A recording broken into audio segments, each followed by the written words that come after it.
छत्रपती संभाजीनगरमध्ये वादळी वारा आला, पाऊस आला आणि त्यामुळे सिद्धार्थ उद्यानाची भिंत कोसळल्याची घटना घडली आहे। सिद्धार्थ उद्यानाची भिंत कोसळून 2 महिलांचा मृत्यू झाला, 5 जण जखमी झालेले आहेत। सिद्धार्थ उद्यानाच्या भिंतीचं 3 वेळा स्ट्रक्चरल ऑडिट करण्याच्या सूचना सुद्धा दिलेल्या होत्या। 3 वेळा हे स्ट्रक्चरल ऑडिट केलं गेलं नाही, सूचनांकडे दुर्लक्ष केलं आणि त्यामुळे आता कॉन्ट्रॅक्टरनं वारंवार सांगून सुद्धा स्ट्रक्चरल ऑडिट न केल्यामुळे कारवाईची मागणी होती आहे।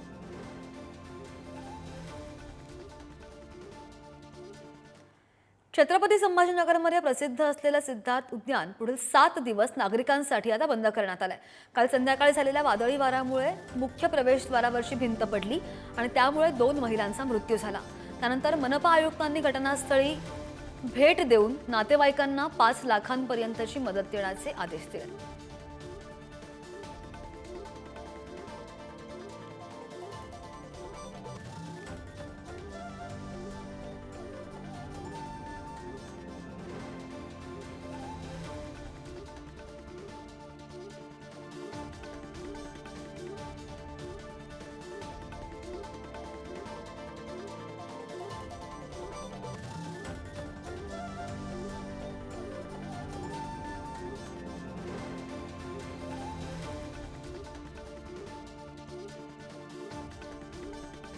काल संध्याकाळी छत्रपती संभाजीनगरमध्ये अचानक वादळी वारा सुटला, जोरदार पाऊस झाला।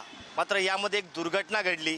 ती छत्रपती संभाजीनगरच्या या सिद्धार्थ उद्यानामधील हा जो प्रवेशद्वार आहे, हा प्रवेशद्वार अचानक कोसळला आणि या सिद्धार्थ उद्यानामध्ये आलेले जे पर्यटक आहे ते या खाली दबून ठार झाले।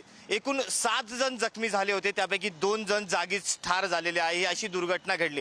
यानंतर मनपा प्रशासनाकडून स्ट्रक्चरल ऑडिटच्या नोटीस कंत्राटदाराला दिल्याचं म्हटलं गेलं। मात्र फक्त नोटीस देणं एवढ्यापुरती जबाबदारी मनपाची होती का?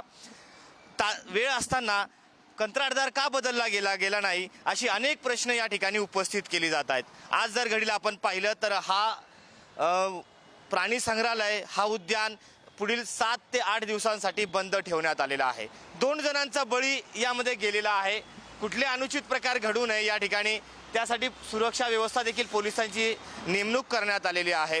ही जी घटना आहे, या गंभीर घटनेमुळे पुन्हा एकदा मनपा प्रशासनाचा भोंगळ कारभार आणि अधिकारी किती हलगर्जीपणा करतात हे समोर आलेलं आहे। अशी घटनांची पुनरावृत्ती होऊ नये यासाठी आता कंत्राटदारांना फक्त नोटीस देऊन चालणार नाही, तर थेट कारवाई करण्याची गरज निर्माण झाली आहे।